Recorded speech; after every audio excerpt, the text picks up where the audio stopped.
అదే హోరు మీ ఉత్సాహం చూస్తే నా మనసు ఉప్పొంగుతా ఉందని చెప్పి తెలియజేస్తున్నా. రాయలసీమలో మహానాడు అంటే తిరుపతిగా ఉండేది. ఇప్పుడు తొలిసారి దేవుని కడపలో, అది కూడా కూటమి ప్రభుత్వం ఏర్పాటైన తర్వాత తొలి మహానాడు కడపలో ఏర్పాటు చేసుకుంటున్నాం. ఈరోజు కడప గడ్డపై జరుగుతున్న ఈ మహానాడు చూస్తే ఎన్నికలై ఏడాది జరుగుతున్నా మీలో ఆ కసి, ఉత్సాహం, ఉద్వేగం ఏమాత్రం తగ్గలేదు. నేను చాలా మహానాడు చూశాను. దగ్గర మనం చూస్తే 34 మహానాడులు మనం జరుపుకున్నాం. 2 మహానాడులు డిజిటల్గా జరిగాయి. అయితే ఈసారి కడపలో, దేవుని గడపలో జరిగే మహానాడు ఒక చరిత్ర సృష్టించబోతుంది.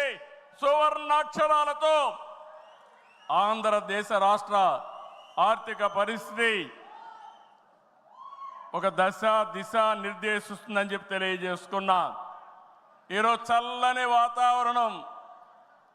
అన్ని మహానాడులంటే చాలా వేడివేడిగా ఉండేది, ఎండలు ఎక్కువ ఉండేటివి. ఒక ప్రశాంతమైన వాతావరణంలో, ఆహ్లాదకరమైన వాతావరణంలో ఈరోజు కడపలో మహానాడు జరుగుతూ ఉంది. ఉమ్మడి కడప జిల్లాలో 10 స్థానాలకు గాను 7 స్థానాలు గెలిచాం. మన సత్తా చాటాం. ఈసారి ఇంకొంచెం కష్టపడితే 10కి 10 మనమే స్వీప్ చేస్తాం. రాయలసీమ ప్రజలు అద్భుత చైతన్యంతో ఈసారి ఇచ్చిన తీర్పును గౌరవిస్తూ వారికి ధన్యవాదాలు తెలపడానికి కడపలో మహానాడు పెట్టాలని నిర్ణయించాం. ఈ మహానాడుని మీరు చూస్తే బ్రహ్మాండంగా చేసిన నాయకులకు, కార్యకర్తలకు మనస్ఫూర్తిగా అభినందనలు, కృతజ్ఞతలు. 2024 ఎన్నికల్లో పార్టీ సాధించిన విజయం అసామాన్యం. 93% స్ట్రైక్ రేట్, 57% పైన ఓటు షేర్తో కొత్త చరిత్రను సృష్టించాం. ఇది ముమ్మాటికి కారణం పసుపు సైనికులే, ఇక్కడుండే మీ నాయకత్వమే కారణమని మీ అందరికీ విజ్ఞప్తి చేస్తున్నాం. మీరు చేసిన పోరాటాలే నేటి అధికారం, మీ త్యాగాలే నేటి ఈ స్థానం.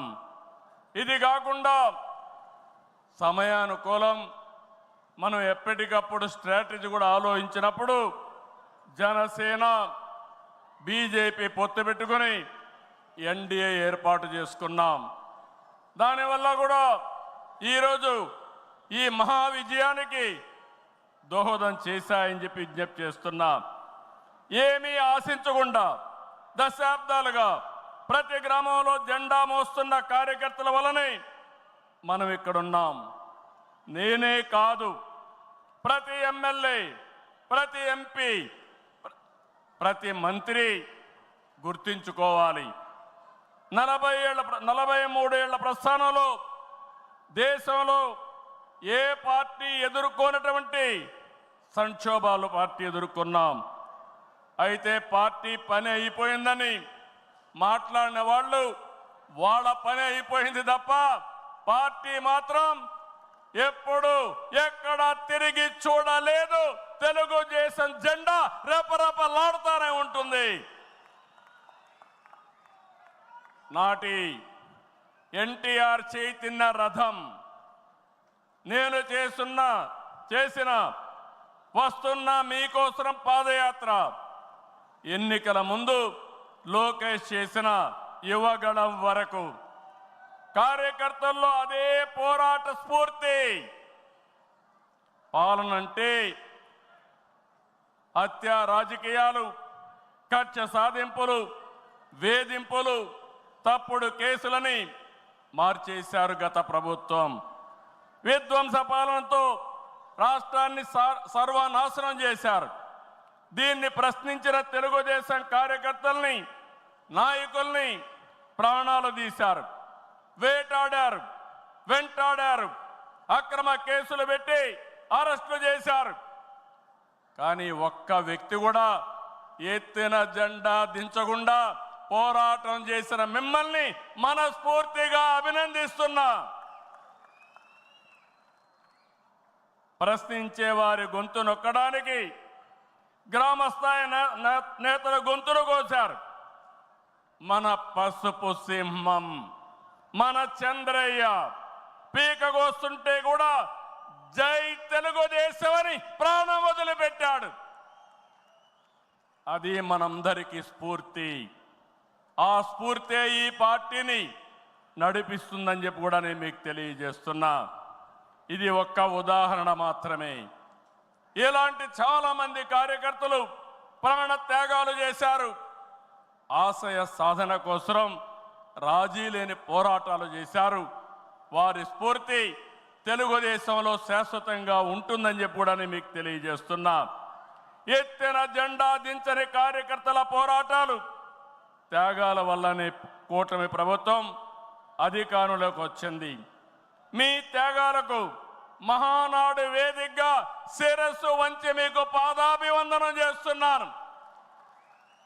ఇక్కడుండే కార్యకర్తలే కాకుండా రాష్ట్రం మొత్తం కూడా ఇదే పోరాటం చేశారు. మీ త్యాగాలు వృధా కానివ్వం. కార్యకర్తల కష్టానికి గౌరవం, గుర్తింపు ఇస్తాం, సంక్షేమం చూపిస్తాం. ఈ రాష్ట్రాన్ని దశ దిశ మార్చే కార్యక్రమాలకు శ్రీకారం చుడతాం. దేశంలో అనేక పార్టీలు ఉన్నాయి, కానీ ప్రజల జీవితాల్లో ఇంతగా ప్రభావితం చేసిన ఏకైక పార్టీ ఉందంటే అది ఒకే ఒక పార్టీ, తెలుగుదేశం పార్టీ. తెలుగు జాతి సంక్షేమం, అభివృద్ధి మాత్రమే అజెండాగా 43 ఏళ్ల టీడీపీ ప్రస్థానం సాగుతుంది. అటు తెలంగాణ నుంచి ఇటు ఉత్తరాంధ్ర వరకు అభివృద్ధి అంటే తెలుగుదేశం పార్టీ ఆవిర్భావానికి ముందు తర్వాతను చూడాల్సిన అవసరం ఉంది.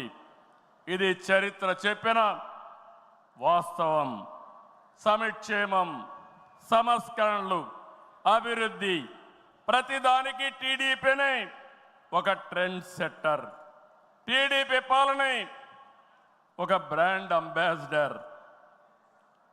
ఒకసారి చరిత్ర మనం చూస్తే పటేల్ పట్వారీ వ్యవస్థ రద్దు నుంచి ఆడబిడ్డల ఆస్తి హక్కు వరకు, బాలికా విద్యకు ప్రోత్సాహం నుంచి ప్రత్యేక మహిళా యూనివర్సిటీ వరకు, లోటు కరెంటు నుంచి మిగులు విద్యుత్ వరకు, 2 రూపాయల కిలో బియ్యం నుంచి పక్కా ఇళ్ల వరకు, 30 రూపాయల పింఛన్ నుంచి 4,000 రూపాయలు పింఛన్ వరకు, వంట కష్టాలను దీపం పథకం తప్పించడం నుంచి డాక్రా సంఘాల సాధికారం వరకు, నిరుద్యోగ పరిస్థితుల నుంచి ఐటీ ఉద్యోగాలతో విదేశాలలో సత్తా సాటే వరకు, రాయలసీమ రైతన్నులు సాగునీటి కోసం తల్లడిల్లే పరిస్థితి నుంచి డ్రిప్ సబ్సిడీలతో సిరులు పండించే వరకు, బడుగు బలహీన వర్గాలకు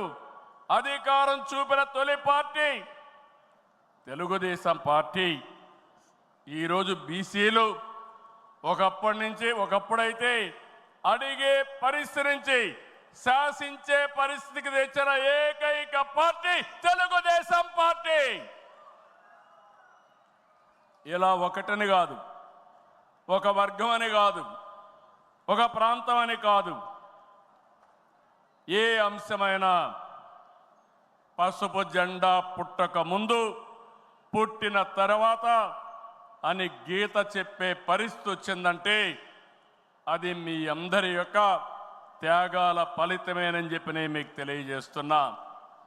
ఈరోజు నేను ఒకే ఒక విషయం మిమ్మల్ని అందరినీ కోరుతున్నాను. మనందరం కూడా రాజకీయ పాఠశాలలో అనునిత్యం విద్యార్థులమే.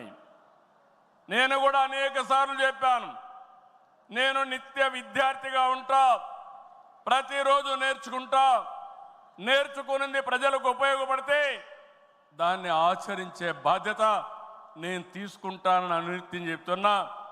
ఈరోజు ఇక్కడ మిమ్మల్ని చూశాను, చాలా ఆనందంగా ఉంది. ఉదయం నుంచి మీ ఉత్సాహం చూస్తే వర్షాలు పడుతున్నాయి,